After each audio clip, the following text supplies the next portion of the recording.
नमस्कार साथियों, आज हम लोग बाल्यावस्था चाइल्डहुड स्टेज देखें। इसके पहले शैशवावस्था इन्फेंसी स्टेज, जो जीरो से न कह करके कभी कभी क्वेश्चन आता है कि क्या शैशवावस्था जीरो से लेकर के 6 वर्ष की होती है, लेकिन जीरो से नहीं कहेंगे हम उसको। जन्म से लेकर के 6 वर्ष तक की जो अवस्था होती है उसको शैशवावस्था कहते हैं। फिर उसके बाद 6 से लेकर के जो 12 वर्ष की होती है उसको हम बाल्यावस्था कहते हैं। फिर 12 से लेकर के जो 18 वर्ष होती है उसको किशोरावस्था कहते हैं। 18 के बाद जो अवस्था होती है उसको प्रौढ़ावस्था। तो हम बारी बारी से देखेंगे।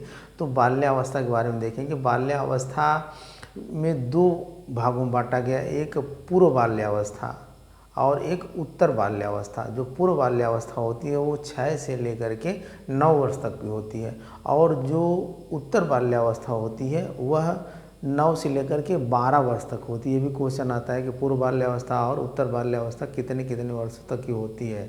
और उसके बाद देखेंगे कि यह जो बाल्यावस्था होती है यानी 5 वर्ष के अंत और 6 वर्ष के प्रारंभ कहेंगे, और उधर फिर 12 वर्ष का अंत और 13 वर्ष का प्रारंभ। इसलिए कहीं कहीं आप देखेंगे कि 5, 6 से लेकर के 12 से 13 यानी 6 से लेकर के 12 ही माना जाएगा बाल्यावस्था। अब बाल्यावस्था के बारे में कुछ मनोवैज्ञानिकों का जो विचार है उसे हम देखेंगे कि बाल्यावस्था को किस लोगों ने क्या कहा। इस तरीके से भी क्वेश्चन आते हैं कि जिसे रास महोदय ने कहा कि बाल्यावस्था को मिथ्या परिपक्वता या छद्म परिपक्वता अवस्था या झूठ की अवस्था भी कहते हैं। क्यों कि उन्होंने इस आधार पे कहा कि जो बाल्यावस्था होती है एक तरीके से शैशवावस्था और किशोरावस्था के बीच की अवस्था होती है। उसमें बच्चा एक तरीके से ना तो शैशव होता है, मतलब कि ना तो बच्चा ही होता है और ना ही पूर्ण रूप से किशोर ही होता है, एक बीच की अवस्था होती है।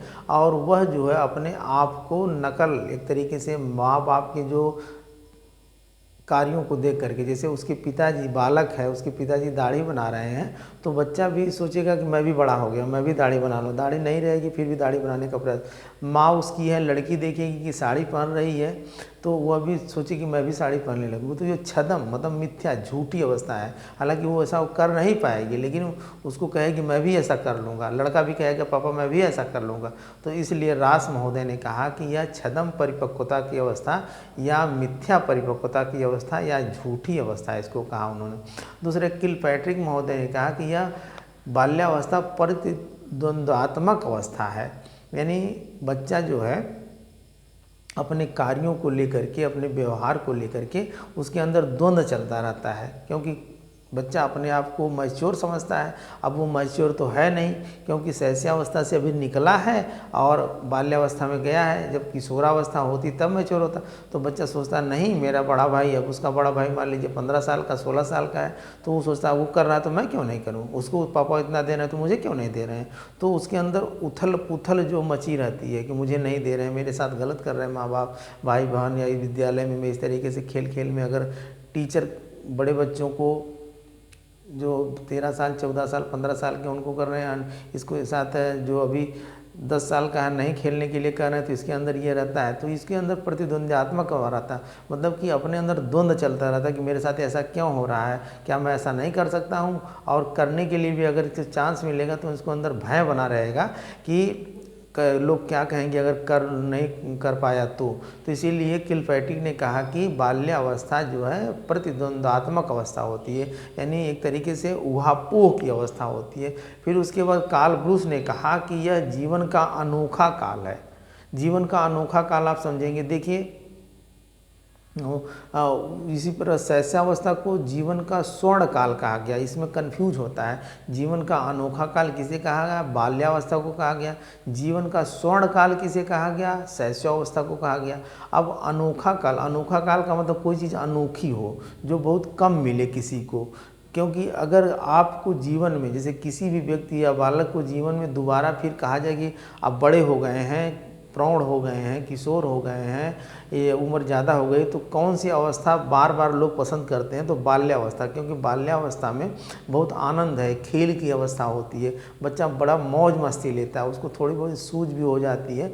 तो इसलिए इसको अनोखा काल कहा कार्ल ब्रूस ने कि यह जीवन का अनोखा काल है कि अगर जीवन में फिर दोबारा किस अवस्था में जाना चाहेंगे तो हम बाल्यावस्था में जाना चाहेंगे, इसलिए उसको अनोखा काल कहा। स्टैग जी ने कहा कि बालक जो है खेल की अवस्था ज़्यादा पसंद करता है, यानी 10 वर्ष का बालक है, ऐसा कोई खेल नहीं है जिसमें उसको रुचि ना हो, जिसको वो खेलता ना हो, जिसको देख करके वो खेलने का प्रयास ना करता हो।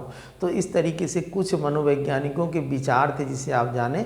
अब हम देखेंगे कि उपनाम का मतलब कि इन्हें और किन किन नामों से बाल्यावस्था को हम जानते हैं कि किसको बाल्यावस्था कहते हैं। जैसे आरंभिक विद्यालय की अवस्था, बच्चा 5 से 6 वर्ष का हुआ तभी उसको हम विद्यालय भेजते हैं। वो अलग बात है कि आज 3 वर्ष के बच्चे को भी प्ले स्कूल में डाला जाता है, लेकिन वह आंगनबाड़ी और बालवाड़ी का स्कूल होता है जहाँ पे बच्चों को खेल के द्वारा जो है नचा और डांस करा करके, सिंगिंग करा करके इस तरीके से वो किया जाता है कि बच्चे का थोड़ा सा जो है मानसिक और शारीरिक इस तरीके से वो हो। लेकिन जहाँ पे पूर्ण रूप से चिंतन मनन अध्ययन की बात आती है तो वो बाल्यावस्था में ही आती है। इसीलिए कहा गया कि आरंभिक खेल की अवस्था किसे कहते हैं, बाल्यावस्था को, चाइल्डहुड स्टेज को जो है आरंभिक खेल विद्यालय की अवस्था कहते हैं। फिर उसके बाद वहाँ से आप देखेंगे कि गंदी अवस्था, डर्टी स्टेज किसे कहते हैं। गंदी अवस्था इसलिए कहा गया है बाल्यावस्था को कि बच्चा स्कूल से आ रहा है, कहीं पानी रास्ते में मिल गया, उसी में हाथ पैर मारने लगेगा, छपछपाने लगेगा। कहीं कोई चीज़ मिल गई, उसको उठा करके जो है वो देखने लगेगा, बैठ करके खेलने लगेगा, किसी के साथ बैठ जाएगा, कहीं खेलने लगेगा, कहीं कुछ भी है किसी को पकड़ करके जो है लगेगा खेलने। तो इस तरीके से वो उसको गंदी अवस्था कहा गया, क्योंकि बच्चा जो है हर समय खेलता बहुत जाता है, इसीलिए इसको गंदी अवस्था या डर्टी स्टेज कहा गया। स्मार्ट अवस्था या आप देखेंगे स्फूर्त की अवस्था किसे कहते हैं। इस अवस्था को स्मार्ट अवस्था इसलिए कहते हैं कि बच्चा की अभी दाढ़ी मूंछ, क्योंकि इसके बाद किशोरावस्था आती है, तो किशोरावस्था में बच्चे की दाढ़ी मूंछ आ जाती है तो बच्चे का चेहरा अजीब टाइप लगता है, कुछ मुहासे वहासे निकलने आते हैं, क्योंकि बच्चा के अंदर हार्मोनल सिक्रीशन होता है किशोरावस्था में। लेकिन बच्चे के बाल्यावस्था में बड़ा स्मार्ट लगता है, इसलिए इसको स्मार्ट अवस्था या स्फूर्त की अवस्था भी कहते हैं कि बच्चा बहुत सुंदर लगता है, चेहरा उसका गोल मटोल या सुंदर एक तरीके से चेहरे पे बड़ी जो है शाइनिंग रहती है, इसलिए इसको स्मार्ट अवस्था भी कहते हैं। निर्माणकारी अवस्था भी कहते हैं बाल्यावस्था को, क्योंकि बच्चा कोई भी चीज़ देखेगा तो अपना दिमाग लगाना शुरू कर देगा, चिंतन मनन सोच करके उसको खोलेगा, बंद करेगा। पेन ही पा गया, उसके पापा लाए थे, उसको खोलेगा, रिफिल निकालेगा, फिर डालेगा।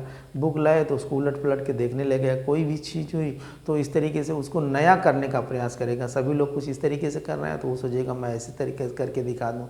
टीचर ही पढ़ा रहे हैं स्कूल में तो सभी लोग ऐसे करेंगे तो वो अलग अलग अपना दिमाग लगाना शुरू कर देता है, इसलिए उसको निर्माणकारी की अवस्था, चिंतन मनन संवेदन की भी अवस्था उसको कहा जाता है। और उसके बाद यौन ऊर्जा जो होती है इसमें सुषुप्त अवस्था होती है।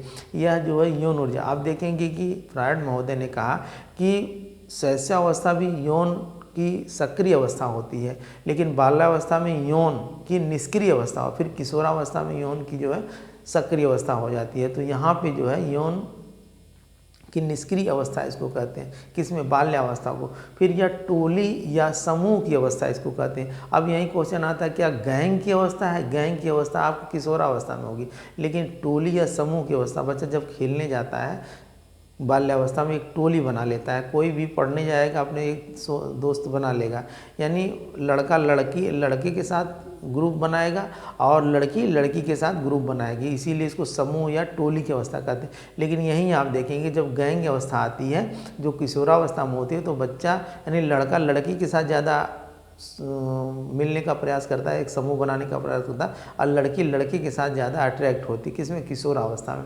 तो इस तरीके से इसीलिए इसको टोली या समूह की अवस्था कहते हैं, लेकिन किशोरावस्था को गैंग की अवस्था, इसे आप कंफ्यूज मत करिएगा, इसमें बड़ा कंफ्यूज हो जाता है, टोली समूह गैंग।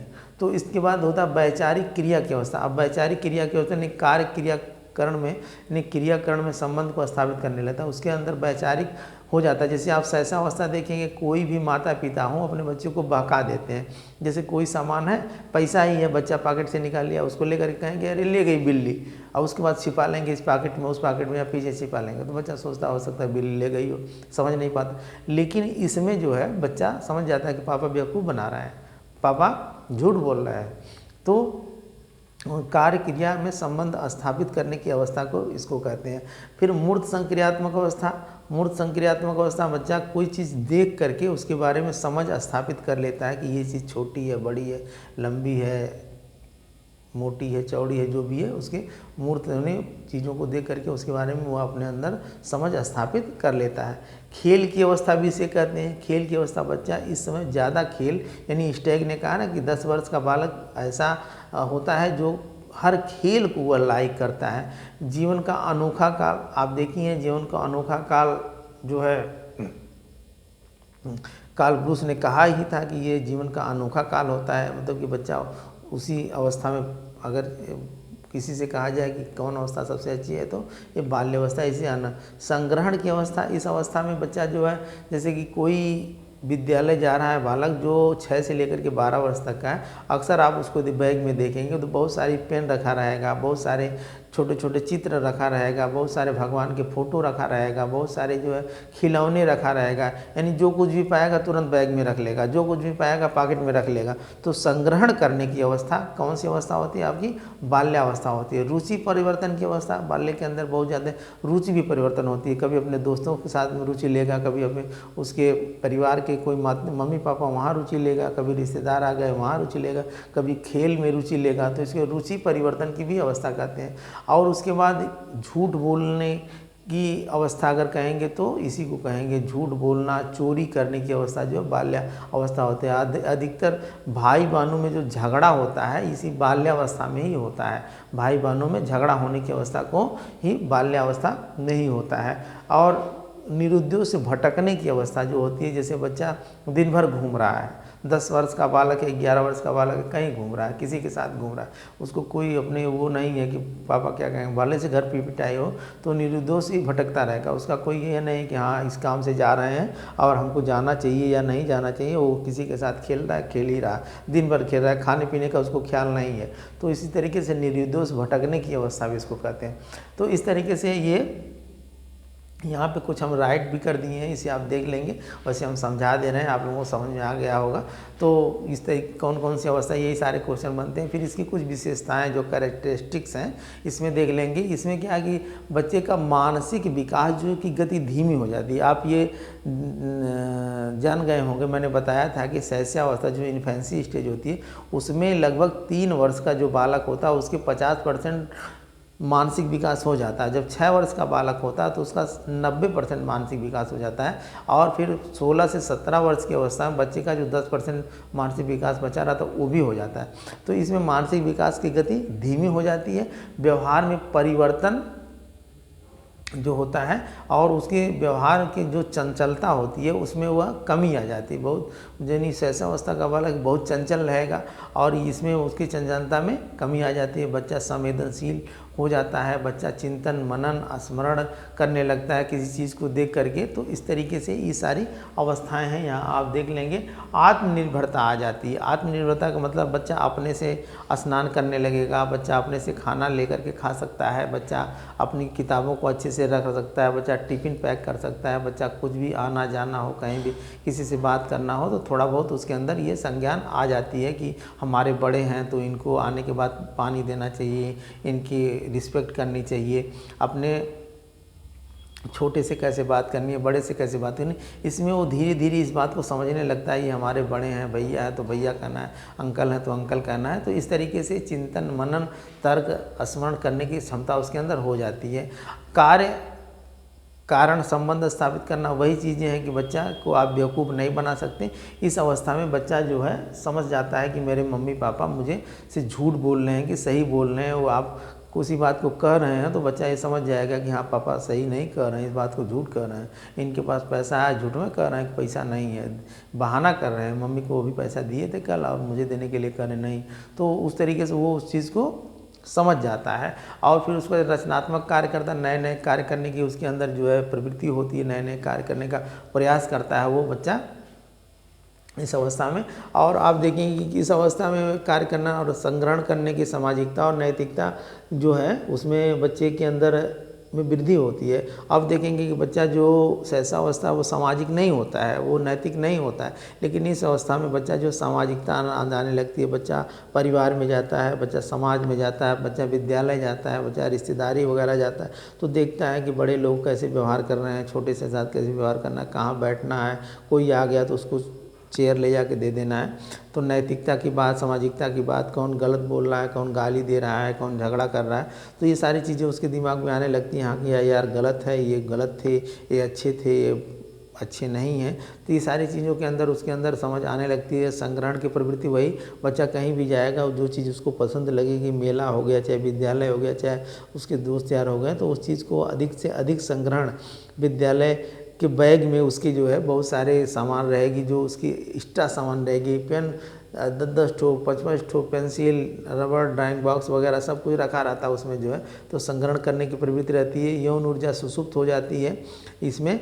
और इसमें देखेंगे जो यौन ऊर्जा आपकी है इसमें, यानी तीनों अवस्था है आपकी, कौन कौन सी, ये है आपकी शैशवावस्था, शैशवावस्था में यौन ऊर्जा सक्रिय होती है, फ्रायड ने कहा। और बाल्यावस्था में यौन ऊर्जा निष्क्रिय होती है। फिर किशोरावस्था में यौन ऊर्जा सक्रिय होती है। इसे आप समझ जाएंगे। और बालक रुचियों में परिवर्तन होने लगता है। बालक के रुचि में जैसे बहुत सारे देखेंगे आपकी बालक हैं जो अभी दोस्त मिल गए तो उनके खेल में उनको इंटरेस्ट आने लगा, घर आए तो पढ़ने में इंटरेस्ट आने लगा, कोई रिश्तेदार आ गए तो उनको साथ बातचीत करने में इंटरेस्ट आने, तो उनकी रुचियाँ जो है बदलती रहती हैं। हर समय वो जो रुचि में परिवर्तन कर लेते हैं कि आज ये दोस्त बना लिए, कल वो दोस्त बना लिए, फिर ये खेल खेल ले फिर कुछ दिन बाद उस खेल के बाद दूसरा खेल है तो उसमें भी कबड्डी खेलने लगे, क्रिकेट खेलने लगे, चेस खेलने लगे। तो रुचि में परिवर्तन की अवस्था भी इसको। अच्छा, बहिर्मुखी देखेंगे, जो अंतर्मुखी बच्चा जो होता है वह शैशवावस्था में होता है, वह एक तरीके से स्वार्थी प्रवृत्ति का होता है। जब बच्चे के अंदर नैतिकता और सामाजिकता आ जाती है तो बहिर्मुखी स्वभाव का हो जाता है। तो इसको चोरी और झूठ बोलने की आदत इसमें वृद्धि हो जाती है, क्योंकि बच्चा समझ जाता है कि यार ये से कहेंगे तो टीचर नहीं मारेंगे। अक्सर बच्चा जब विद्यालय जब जाता है तो आज क्यों नहीं आते, अगर एक दिन 2 दिन नहीं आता है, टीचर जब उसको डांट करता है तो झूठे कहेगा कि तबीयत खराब थी, पेट दर्द कर रहा था, पिताजी के यहाँ गए थे, ये था वो था, जो भी बहानाबाजी करना शुरू कर देता है। तो यहाँ पे झूठ भी बोलेगा, चोरी भी करेगा। अक्सर आप देखेंगे भाई बहनों में जो झगड़ा होता है आपकी बाल्यावस्था में होती है। और फिर निरुद्देश्य भटकने की जो प्रवृत्ति होती है ये बाल्यावस्था में, यानी बालक दिन भर घूमता ही रहेगा तो घूमता ही रहेगा, आएगा घर तो उसकी पिटाई भी होगी लेकिन फिर भी उसकी आदत होती है, क्योंकि बाल्यावस्था में बच्चा जो है किसी उद्देश्य के नहीं, बिना उद्देश्य के वो घूमता रहता है। अब कुछ हम देखेंगे जैसे शारीरिक विकास, आप देख लें कि शारीरिक विकास अगर देखा जाए कि बाल्यावस्था में शारीरिक विकास, तो शारीरिक विकास आप अगर देखेंगे तो उसमें बच्चा जो है, यानी जो बाल्यावस्था मान लीजिए 6 से लेकर के 12 वर्ष तक की है ये बाल्यावस्था। तो जब शुरू में यानी शुरू में क्या होगा, बालक की वृद्धि, शरीर की वृद्धि जो है, यानी शरीर की वृद्धि बालक की शुरू में ज़्यादा होगी, और यहाँ पे शुरू में बालक की वृद्धि ज़्यादा होगी और फिर बालिका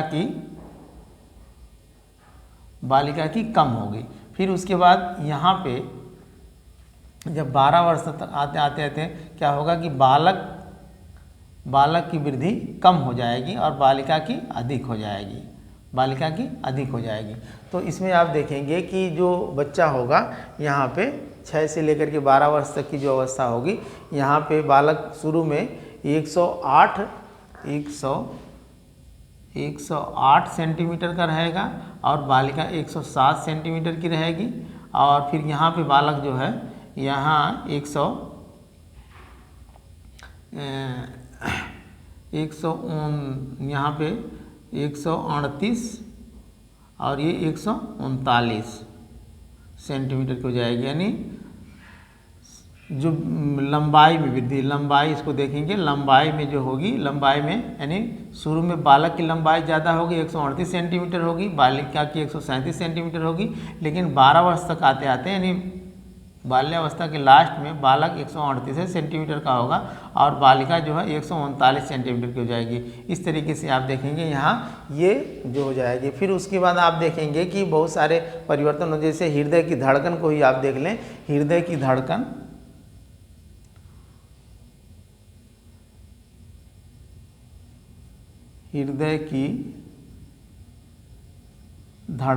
को देखेंगे तो अब देखेंगे कि यानी शैशवावस्था, शैशवा और बाल्या और किशोरा, मान लीजिए तीनों बना देते हैं, तीनों का कंपैरिजन हो जाए किशोरा। अब शैशवा, बाल्या और किशोरा में देखेंगे तो हृदय की धड़कन जो होगी ये 140 प्रति मिनट शैशवावस्था में, और बाल्यावस्था में 100 प्रति मिनट, यानी 1 मिनट में 100 बार हृदय की धड़कन करेगा। और किशोरावस्था में 72 बार होगा। कितना? 72 प्रति मिनट होगा। अब फिर उसके बाद अगर हड्डियों की संख्या आप देखेंगे, हड्डियों की संख्या देखेंगे तो यहाँ पे शैशवावस्था में 270 और बाल्यावस्था में 350, फिर उसके बाद यहाँ 206 हो जाती है। अब आप कहेंगे कि सर हड्डियों की संख्या क्या शैशवावस्था में 270 से ज़्यादा हो जाती है? तो हाँ, क्योंकि यहाँ पे जो शैशवावस्था में बच्चा जब पैदा होता है तो उसकी हड्डियों की संख्या 270 होती है, और फिर उसके बाद यहाँ आने पर बाल्यावस्था में 350 हो जाती है। ये एथेंटिक है, सही है। और फिर किशोरावस्था में हड्डियों की संख्या ये 206 हो जाती है। फिर इसके बाद हृदय की धड़कन, हड्डियों की संख्या, मांसपेशियों का विकास अगर देखेंगे, मांसपेशियों का विकास देखेंगे तो जो शैशवावस्था में होती है लगभग 25% हो जाती है, और इसमें जो है इसमें बाल्यावस्था में 25% से लगभग ये 35%, और इसमें 60% हो जाती है, 60% हो जाती है। तो इस तरीके से शारीरिक विकास है। आगे हम लोग अभी मानसिक विकास है और संवेगात्मक विकास है, कई विकास देखेंगे। अगर पढ़ाया हुआ पसंद आए तो लाइक करके, सब्सक्राइब करके और शेयर करें। आज के लिए इतना ही, धन्यवाद।